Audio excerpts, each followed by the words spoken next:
Fine. So today, freebies debate. So this is a hot topic which is now discussed at all levels, from courts to the streets, um, with respect to what we call the freebies. Okay. So it is an actually an unofficial term. We don't have an official term called freebie as such. But anyway, in this, we will try to uh, understand what freebie is and what welfare is, and is there any difference or what is the difference, and how the issue has cropped up, and what will be a possible solution to this particular issue, right?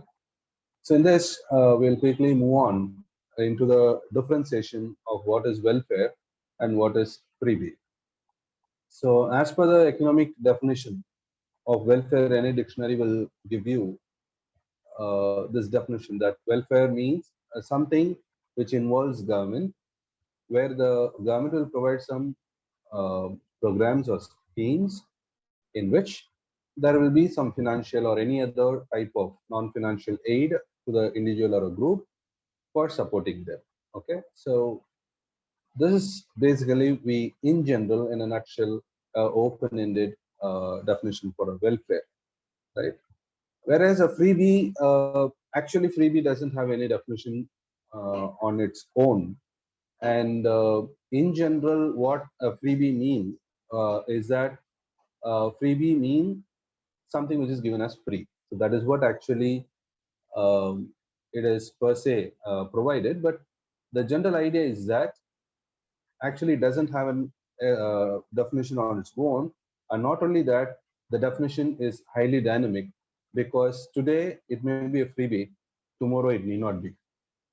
Okay. So in that way, this concept of freebie is really what do you call changing concept, or it's a dynamic one, right? Because for an example, in 1960s, when the Tamil Nadu government had launched the midday meal scheme, it was criticized as a freebie at that time. Though the name freebie doesn't exist at the time, it was actually criticized at that time. But now, after 1990s, with the Supreme Court order, when all other states have to follow the suit, now it is called as a welfare scheme. So, in precise, what was termed as freebie, now it is termed as a welfare, right? So that's the reason why we call freebie doesn't have something kind of a precise definition. And not only that, the thing is that today it may be a freebie, tomorrow it may be a welfare, right? So this is a basic issue of freebie also. Then, in general, in economy, we divide any good, public good, into two. One we call it as merit good, another one is non-merit good. So merit good, in the sense, it is something which provide socio-economic security for the society as such. Okay, so for the entire society as such. Whereas a non-merit subsidy is a one which will be more to the individuals. Okay, it's more into the individual than the social kind of. Okay, so instead of society, instead of the larger interest of the public, it will be largely to the individual interest of the public. So a public good or a merit good, what they try to define is something which is at large interest, like PDS, employment guarantee schemes, and so on. And something a non-merit like free electricity, at even the worst case they say free water supply as such, but it cannot be, because free water, naturally it's going to be uh, uh, I mean, a duty of the state to provide. And apart from that, we have public transportation, waiver of some bills like your electricity bills or any other bills, and farm loan over, or any other waiver what we have, any loan waiver per se. Okay, so here it's just given as farm loan waiver, but it's generally loan waivers. All these they call it as non-merit because it is benefiting individuals, not society at large, right? But there are even certain critics where they even criticize the PDS system because they need to have some market-oriented system where the market has to create a situation that everybody buys in the market. Okay, so there are even the capitalistic, the core capitalistic sense which happens in this particular way also. But anyway, in India, as a socialistic principle, we have this as merit code, right? Fine.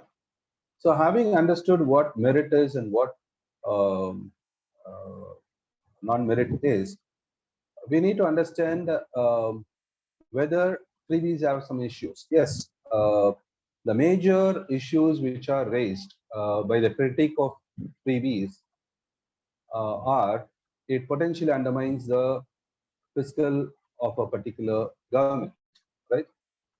And most importantly, not only the fiscal impact is there, it undermines the credit culture because how a credit goes, there will be a person A who gives a credit to person B, and this person B will repay the credit with some interest, right? And with that, the person A tries to provide some other person C or B or C or D, someone, the credit expense.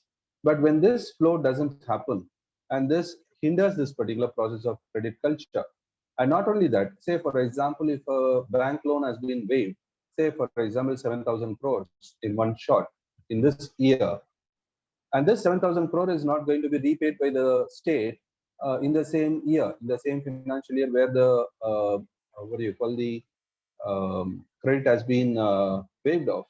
So this will be done in a phased way in 1 to 5 years, or sometimes it may take even more, or sometimes it may not happen itself because the change in government may be there. So in that regard, this credit culture is undermined. So naturally, the bank or any financial institution which has to have 7,000 crores today will not have, and naturally it will hinder the further development of the credit to various other people. So this is one of the potential and most significant impact what it has negatively on finance.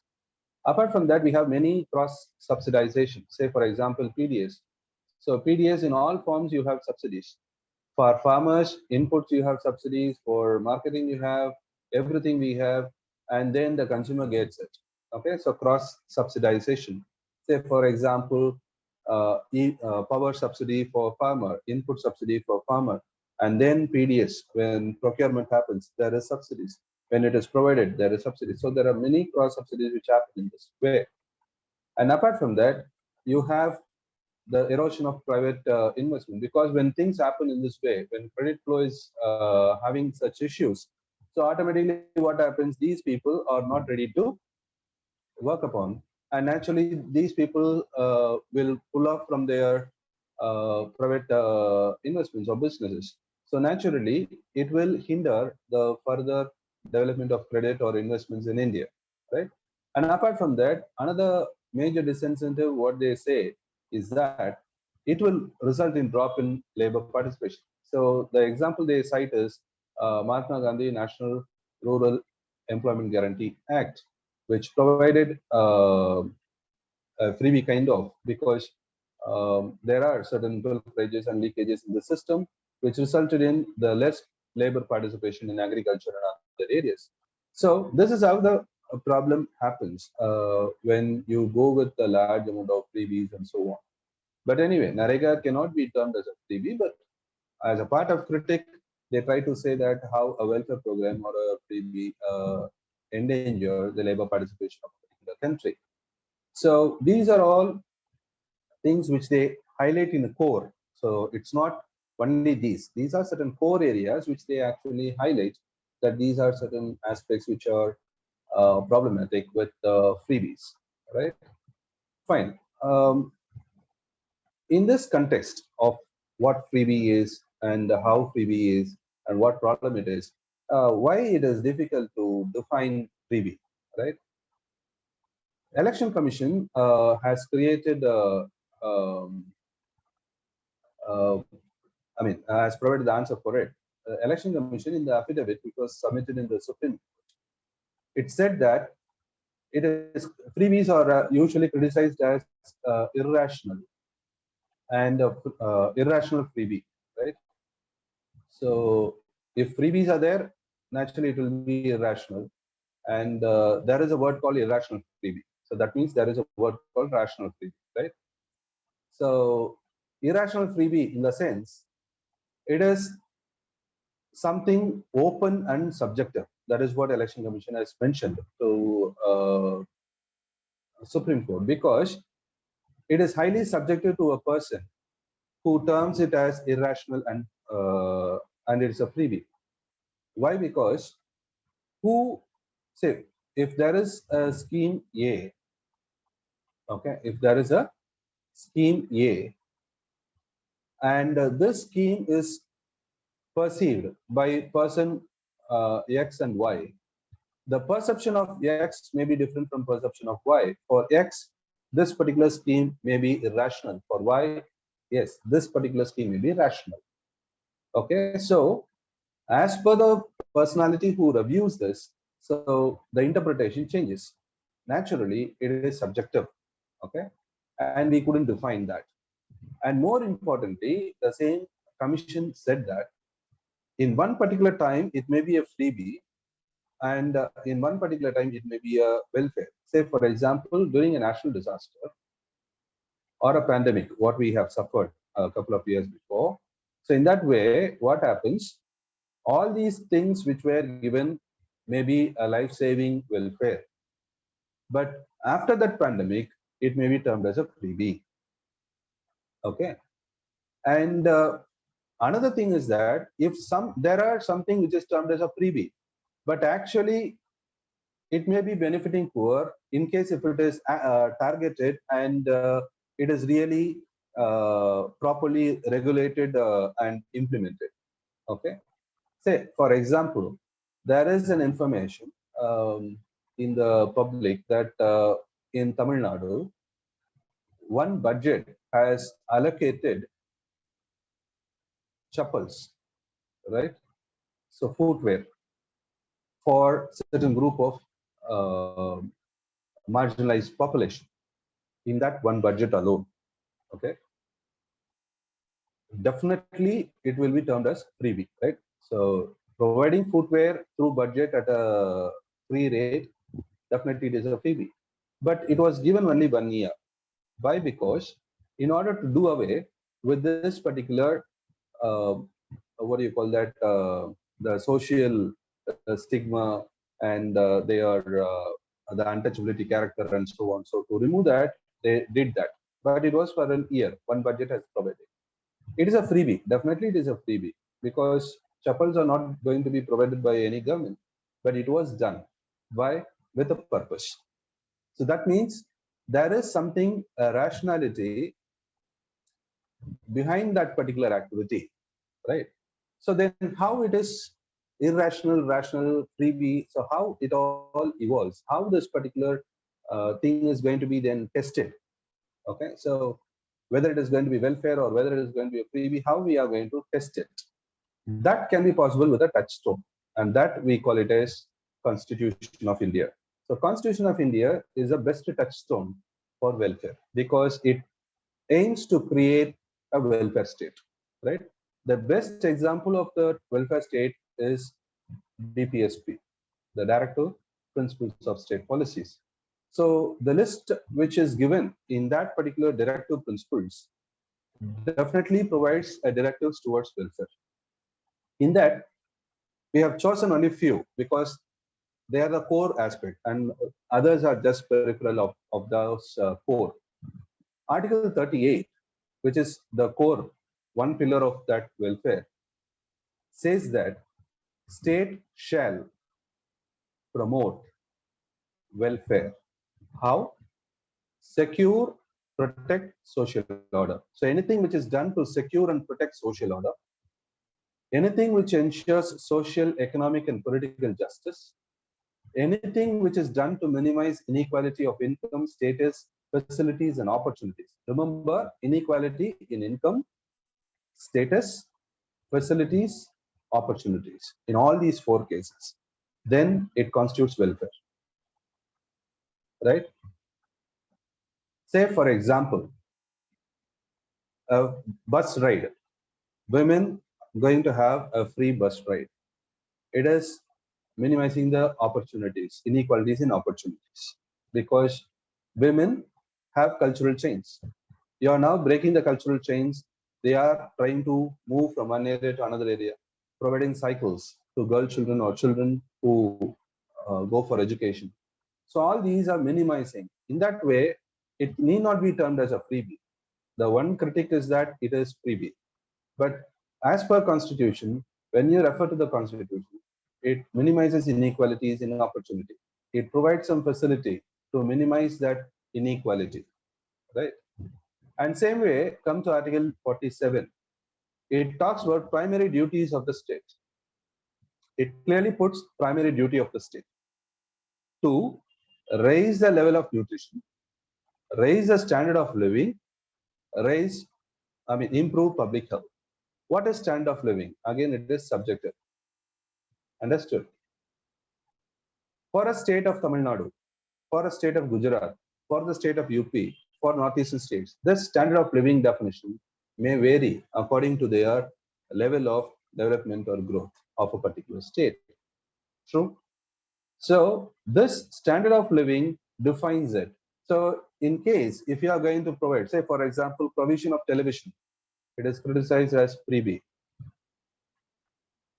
When you talk about poverty, when you talk about we call it as happiness poverty. Okay. When we are poor, really, literally, absolutely poor, we don't talk about happiness poverty. Okay. We will be talking about the health poverty. We will be talking about the food poverty and so on. Whereas when we grow up the ladder, when we come out of absolute poverty, when we come up with relative poverty, when we have poverty gap, we talk about something called as, in the upper strata, we call it as the happiness poverty, right? So government tries to provide the improvement in standard of living by addressing that particular happiness index, right? So television provision can be called as freebie, but in this particular parlance of example, that is improving the standard of living, because information, what you call right to information, television provide information, so standard of living is improved. So that can be the perceived argument on the other side, right? So a touchstone constitution provides certain opportunities to analyze what is welfare, what is freebie, right?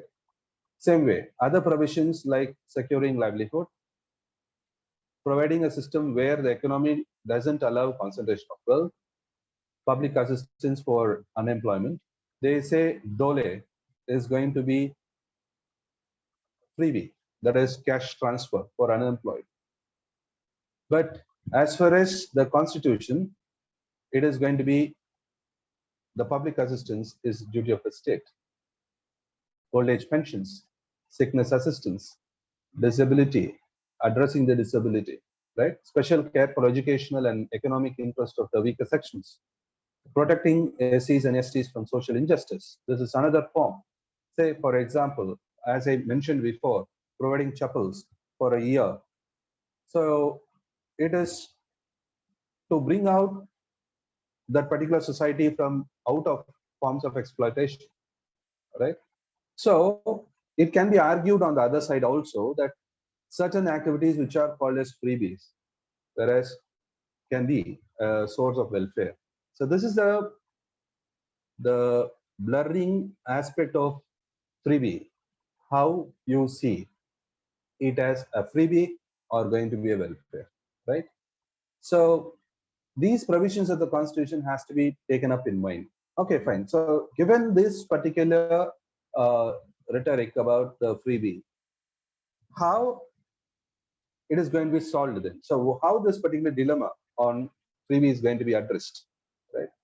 The first thing is that we need to address the freebie in these two dilemmas, whether it is going to be a political problem or it is a fiscal problem, right?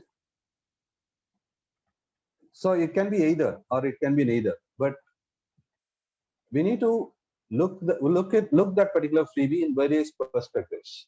Okay, so it is now treated as a political problem with certain fiscal issues. Okay, and remember, this particular freebie is not something new uh, in this particular year. There are freebies which are popular since 2000, and there are, as far as state of Tamil Nadu is concerned, the so-called freebies in per se or in the welfare aspect as such. We were there since 1960s or 50s as such, right? Because PDS is always an issue in elections in Tamil Nadu since independence, right? So in this case, so whether it is going to be a problem of a political kind or a fiscal kind. So first we will see how it is politically linked. Generally, how we say, even in the PIL which has been filed in the Supreme Court, it talks about election manifesto. Okay, that is political parties unleashing freebies for vote.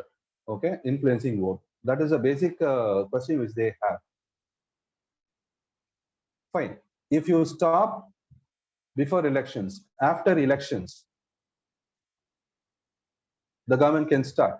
So they may not have it in the manifesto, but they may give after elections.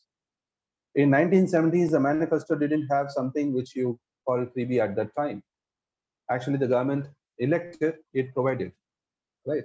So it's if we are going to address it pre-elections, then the post-elections will happen. If we are going to address it as election manifesto, then policy decision will be taken, right? As far as the policy decision is concerned, it is a policy decision, that's all. And the policy decision cannot be questioned in the court of law. And Supreme Court has many times clearly understood that policy decision is policy decision, and it is a separation of power. We don't want to intrude in that, right? So when you try to address it politically, then the governments can escape with the elected government going into the policy decision and so on. And if you call it as a bribery, and even Supreme Court clearly identified that according to the Representative of People's Act, it is not going to be a bribery, right? It can be undemocratic, but it may not be bribery. So it's a 2013 judgment on part of Subramanian Balaji versus Government of Tamil Nadu judgment, which clearly identified that it's not a bribery. If you are really worried about bribery, there are political findings. You have electoral bonds. You have many other issues which are actually called as bribery, right? But the thing is here, we have even not only this, we have direct benefit transfers which are done just prior to elections. Can we call it as bribery?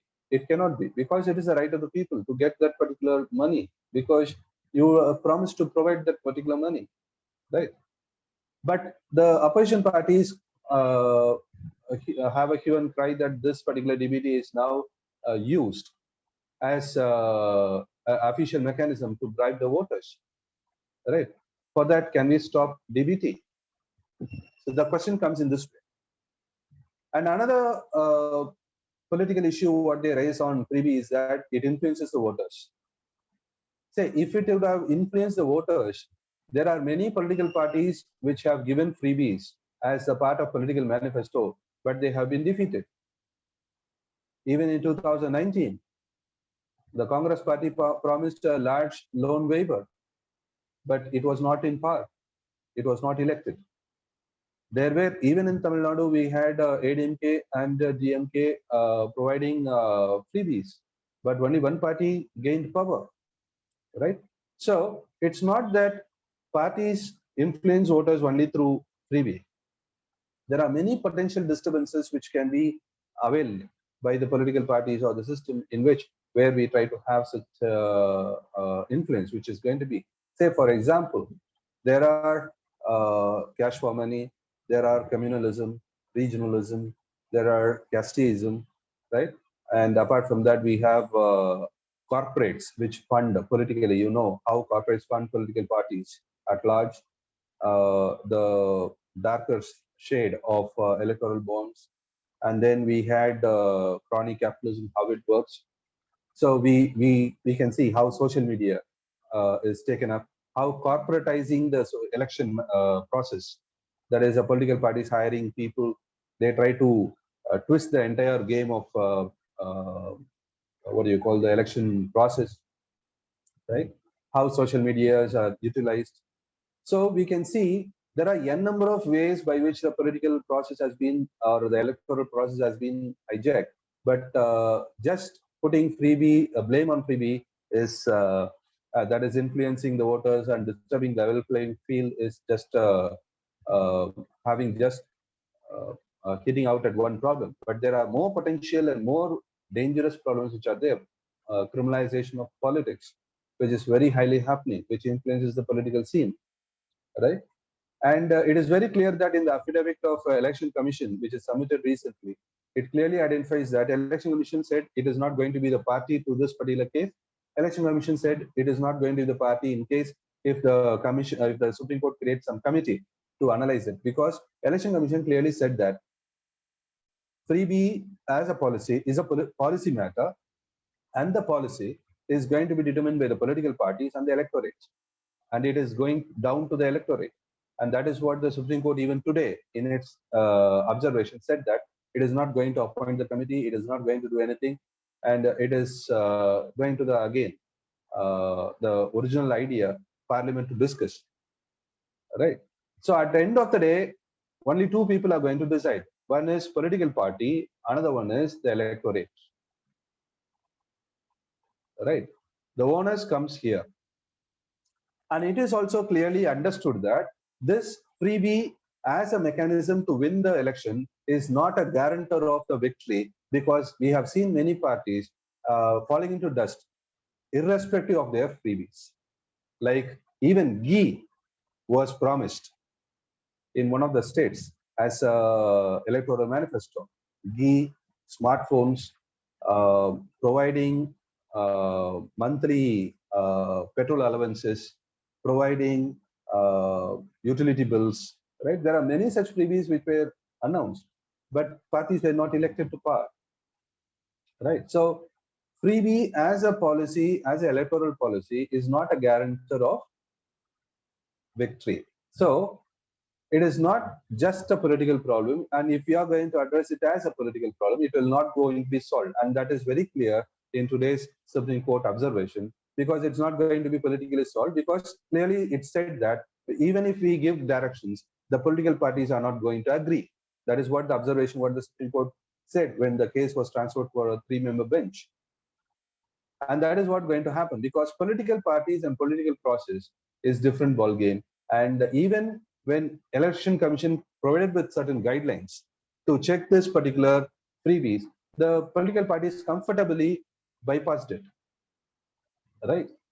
So in this way, even when you have some orders, the political parties can easily bypass it, because the thin difference between the welfare and what is perceived as freebies, right? And this freebie is very, very flimsy. It's a very thin air.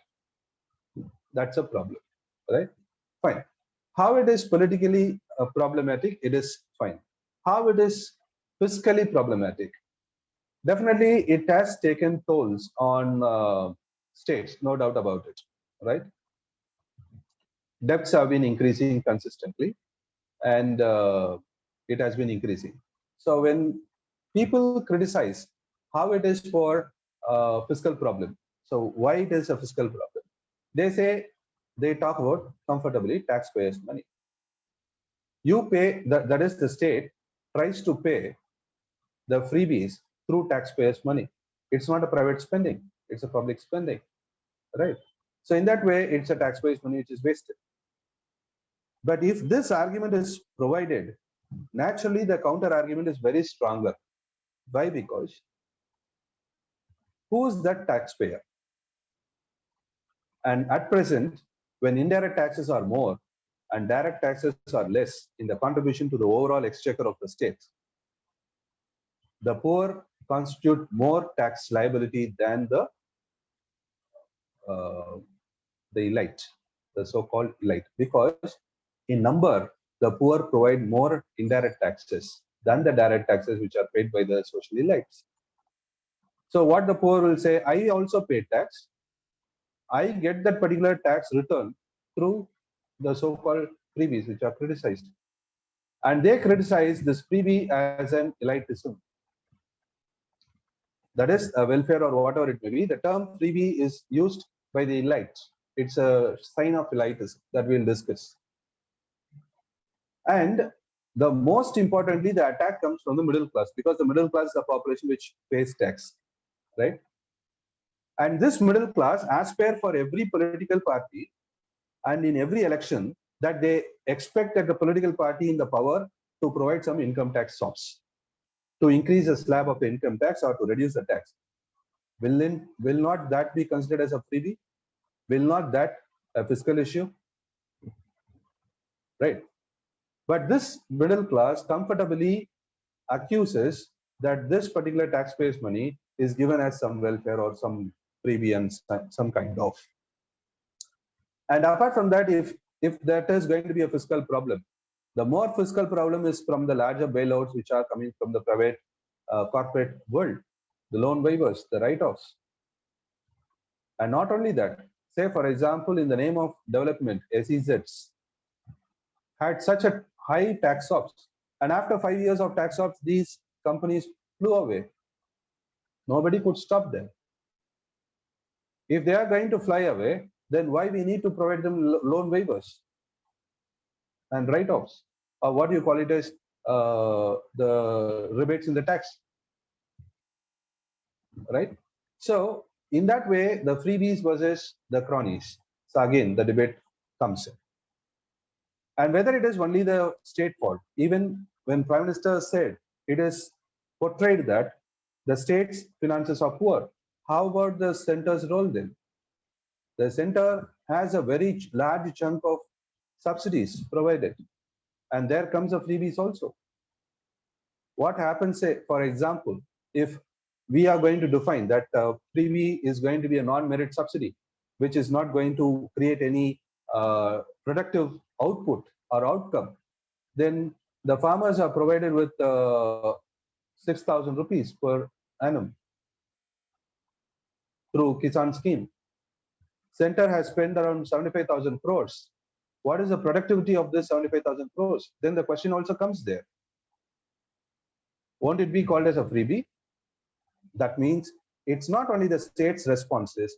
There is a center which is equally having very high responsibility in this particular way. If the center wants the state to do, it should become a role model by providing that particular,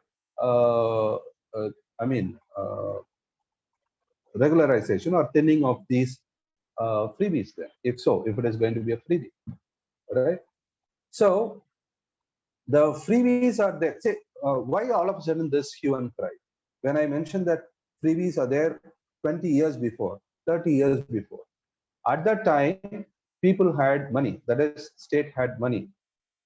The revenue of the state was intact. Now the revenue of the state is under question. So now the question is the revenue deficit, the increasing revenue deficits from which the tax is collected, the tax has to be provided as freebies. So now it is reduced, but the obligation is high. This is a problem. Who is the cause for this particular problem? What is the reason behind this particular problem? Whether it is increasing freebie or decreasing revenue.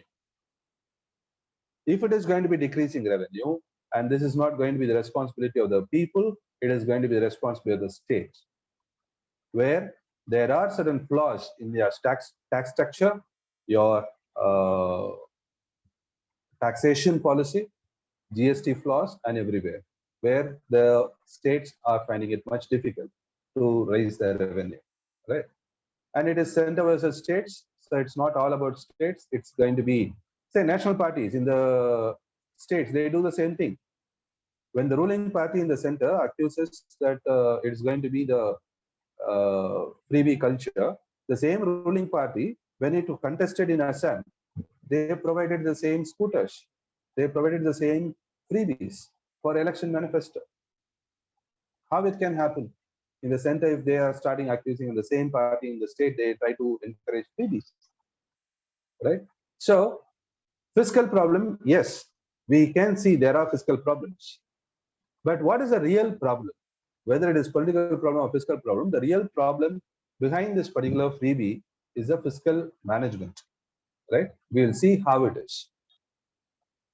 So before that, the various perspectives what we have in freebies. Say, when we argue before, we have clearly seen there are two sides of the argument. When you talk about welfare, similarly, in social and market, there are similar aspects. When you talk about welfare here, you talk about the capital here, right? When you talk about the incentives here also you have incentives or tax stops or whatever it may be. Here you call it as subsidy. Here you call it as the so-called stimulus. Okay. It is also stimulus. It's a social stimulus, right? And here, if you call a freebie exist, here there exists the cron, right? Welfare, yes, no dispute is there. Welfare is required. No dispute is there. The capital investments are there. You instead of capital, you can also put it as investment. Yes, the capital investment, that is the public investment or private investment, yes, needed. Incentives, yes, needed. But you can't say this in investments that subsidy as just a subsidy, whereas here it is stimulus. When I give a tax off, when I give a thing, it need not be, that's also subsidy. It gives a stimulus, yes, it gives a stimulus, no doubt about it. It gives a stimulus in the economy. It is an economic stimulus, whereas subsidy is a social stimulus. When you want to have an investment in an economy, and when you want to have certain industrial development, when you want to have certain skill sets developed, you need subsidies in society. How then skills develop? For those industries which are invested, you need social capital. How the social capital is developed? It is through subsidizing them, through providing subsidies, through providing certain social justice and social investments, right? What you call Tamil Nadu, you say Tamil Nadu has invested in social development in 1970s. You don't say it is subsidy, right? We don't call it subsidized education. We call it a social investment. So we need to have this particular dilemma, or we need to have that particular intellectual stigmatization of this social investments, right? If there are welfare, there are investments. If there are incentives here, there are incentives here. You can't call it as subsidy as per se. Both are subsidies and both are stimulus, right? If there are freebies and there are cronies, if to be frank, freebies are worse and cronies are worse, cronies are worst. If this is worse, this is worst. And for this freebie, even RBI came out with reports, and in RBI they gave the Sri Lankan model. I shouldn't call it a Sri Lankan model, it is Sri Lankan crisis, which is a backdrop of all these debates. In Sri Lanka, it is not the freebie which pulled down Sri Lanka, right? It is an unplanned tax rebates, unjustified debt, unjustified crony. Crony is the single most factor, creating jobless growth. People don't talk about these comfortably. They talk about public debt. In that public debt, there was a component called freebie, and that freebie is taken up. People doesn't talk about cronies. What happened to Rajapaksa's, their investments with Chinese? How Sri Lanka witnessed a bubble, which was a jobless bubble in that particular growth, what they had. People never talk about that. So cronies are worse condition than the freebies, because freebies can be stopped at any time, cronies cannot, right? So the obligations what we have is socio-economic incentives. When we talk about market stops, it's not a social stop, it is going to be social justice, what we have seen before, right? And another main reason, problem is that universal and targeted. This is another debate which comes up with the freebie, because in freebie, one acceptable issue is that the fiscal problem. How the fiscal problem comes in? Say, nobody is going to deny when something is given for addressing some problem, right? But I am well versed. Say, the best example is women. Okay, the women issue. Women provided with the transport. Delhi government gave metro services. Delhi government gave some bus services. Tamil Nadu government gave some bus services. The critic is that both the poor and the rich are using this particular SOP. Why the rich women should be provided with this particular thing? Okay, so the thing is that whether it is universal or whether it's going to be targeted. Universal means everybody getting it down the ground. So everybody under the sun going to get it. Targeted means only those who are required. For a general common sense, everybody will understand that the targeted is always better. But universal has always been a best word is that it was a pill for ills. When 2008 crisis was happening, Tamil Nadu was saved from increasing food inflation because we had universal PDS, whereas in other areas it was not. And that is the reason in 2013, we had National Food Security Act, which was passed, right? So at times, some universal addressing some welfare universally has done away with the problems. Say in pandemic, we were saved because of universalization of certain welfare, right? But as far as fiscal aspect, target is best. Okay, so this is a problem what we have. This is a genuine problem what we have. And elitism versus right. Genuinely, all these welfare are right of the people, right? And turning them freebies is just an elite character. Those who are into this particular aspect, those who are into this particular, what do you call the rhetoric of giving it everything free or kind of, okay, so that we call it as elitistic attitude. Say, for example, providing grinders to women as is termed as a freebie. Only women will know the impact of providing a grinder to them, how the work has been reduced for them in the kitchen, how they could spend out, say, for example, a SSG woman can better utilize that particular scheme, right? When Tamil Nadu gave free gas stoves, it was told as a freebie in 2006-11. But now it is the same scheme which has been expanded as Ujjwala, right? So that's a problem what we have. So elitistic way of understanding without understanding the grassroots level and understanding how the right is. So there are certain clash. So perspectives are there. So different perspectives are there, different problems are there. So what will be the solution? So finding the right problem is a right solution. The right problem is fiscal mismanagement. That is a basic problem. When there are tax revenue, that is revenue receipts, and when you have the revenue expenditure manageable, then this problem will not be turning on. When it is going to be, in this particular case, when fiscal deficits are increasing, then the problem comes in. Immediately what they say, stop freebies. Actually, what will be the question? Improve the revenue. That should be the case, right? So what should you call? The financial sustainability of the freebies are the issue, but not the freebies themselves. If previously I could provide saris, right? In Tamil Nadu, we provide saris and dhotis as part of Pongal gift. How it is sourced from cooperators. So there is a point in government providing that saris because it is trying to upkeep the cooperators. So I don't have money. So can I just do away with this particular scheme? What happens to the sector?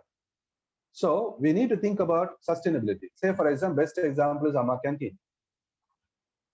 Amma canteen is thoroughly subsidized. It is not financially sustainable. It is not a financially sustainable model. But for that, can you close down Amma canteen? It has clearly provided its relevance, especially during COVID. Right? That means the freebie is not a problem. Amma canteen is not a problem. Right? Sustainability of Amma canteen is a problem. For that, what you try to do is close down Amma canteens because you don't have money. That cannot be a solution. It is the government's inability to mobilize enough resources. So the deterioration in the financial resource or the financial position ends up in this particular way. And for that, the chronic capitalism is also one of the major contributors. Don't forget that. Right? So how the real debate should go on? It should not be on the freebie. It should be on how the performance of the state should be improved, how the fiscal management of the union government should be improved, how the fiscal management of the state should be improved, how FRBM Act should be strengthened, how the public borrowing can be strengthened or regularized, right? So that should be the tone of understanding. At the point of time, there will be some rational approaches towards freebie also. Because when you solve these, even there is no social justice followed in this, or economic justice which is going to be followed in this corporate waivers. Corporates have waivers. MSMEs are not. Right? That's the most pitiable thing. Who will be more affected, whether the corporate or MSME? MSME are more affected. Even in that, we don't have some economic justice prevailing. So the major fiscal mismanagement has to be done away with. Naturally, that will correct the course in which we will have certain things, because certain things need not be provided at all when you rightfully manage your governance. When governance is proper, when Nitish Kumar, the Chief Minister of Bihar, once said, when governance is proper, there is nothing called as freebie there. Right? That's true. So when governance should be proper, there will be fiscal management should be proper. That is, finance is the fuel of the governance. So in that way, naturally, the fiscal mismanagement is going to be covered under this particular debate. The state and the center are just hand washing their responsibility with respect to fiscal management. And they are trying to bulldoze that particular issue with the real freebies. Say, you just abolish all welfare. Whether you are going to have better fiscal improvement in the state, definitely not. Because when your fiscal management policy itself is flawed, whatever thing you are going to do away with, the fiscal mismanagement has to continue, because fundamentally there is some problem, right? So what can be the way forward? So what can be done? For solving this particular problem, first we need to have the electoral reforms which has to undertake, because there are 22 electoral reforms which are recommended by Election Commission, which are still pending for decades. When free and fair elections are ensured, say for example, when model code of conduct is going to have some legal backing, then things can happen. No one talks about empowering Election Commission, making it unbiased, making it neutral, independent. Nobody talks about that. But they want to do away with the electoral system of announcing freebies. How it can happen? When institution is not strengthened, how practically a problem can be addressed by the institution? Fiscal reform should be there. The state should have their own rights in gaining financial autonomy. The fiscal federalism should prevail. When fiscal federalism doesn't prevail, how the states can sustain? Naturally, it cannot. Even if they are doing away with all welfare, the states cannot survive, because just mere running a state, they need money, right? And one more important thing is that people doesn't understand the dynamic nature of the poverty. What is the dynamic nature of poverty? Today, I may be poor. Tomorrow, I may come out of poverty. But day after tomorrow, I may go down to the poverty because of economic or market situations. Say, I may be a lower poverty line person. I would have come up in life by certain businesses, by certain jobs. I would have earned something, but I would have lost everything in certain crisis. It may be a natural crisis, a disaster, a pandemic, or whatever it may be. Again, I go into that particular thing. Inflation, one of the most worst tool which kills that particular savings. They may be poor. You can see that volunteering, give it out campaign in LPG. There are many people who gave LPG subsidy, but again returned to LPG subsidy. Why? That's the nature of poverty. Poverty, I mean that poverty in all sense. It's not only to the poor, absolute poverty, relative also.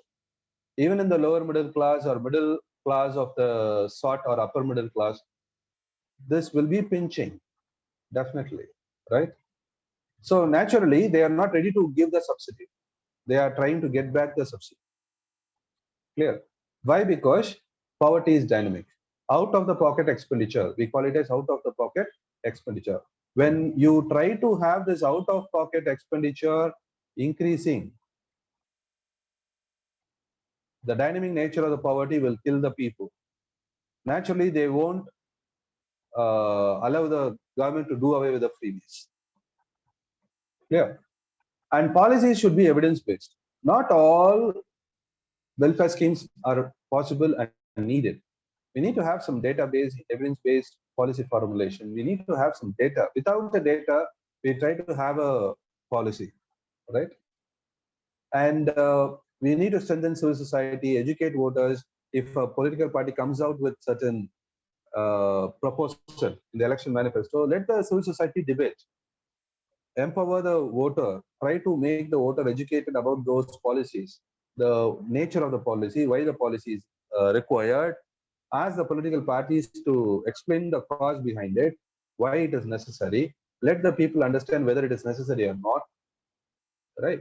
And same way, we need to have some scheme-based reform. Say, for example, welfare can be universalized, but freebies can be targeted. Freebie in the sense, what I try to mention here is that certain things which are more individualistic, okay, like farm waiver loans and so on, it can be targeted. Say not all loans need waivers, right? And loan waiver can be replaced with subventions.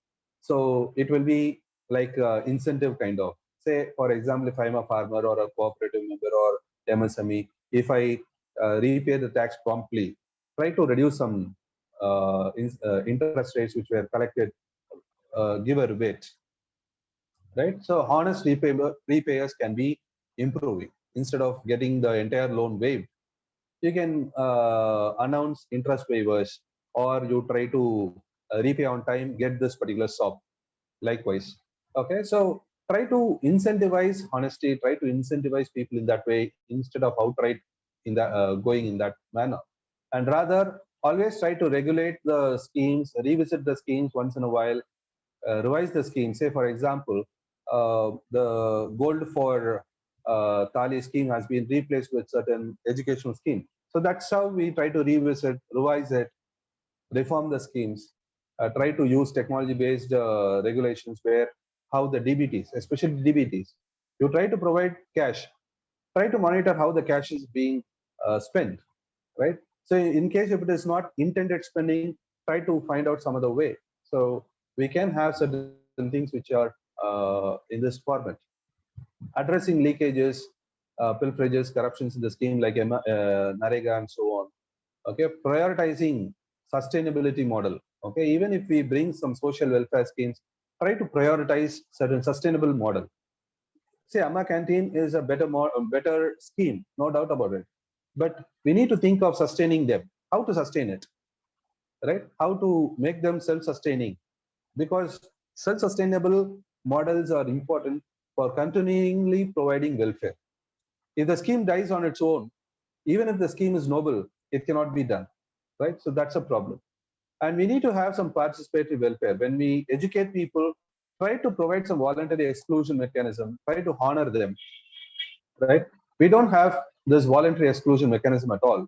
say if television is provided, if fans are provided, what they do, they say every ration card there is one television. So I say I have a television. Then that particular guy will say, if you are not going to buy, some other guy is going to buy. So I need to purchase it or get it. Don't provide that, give that option.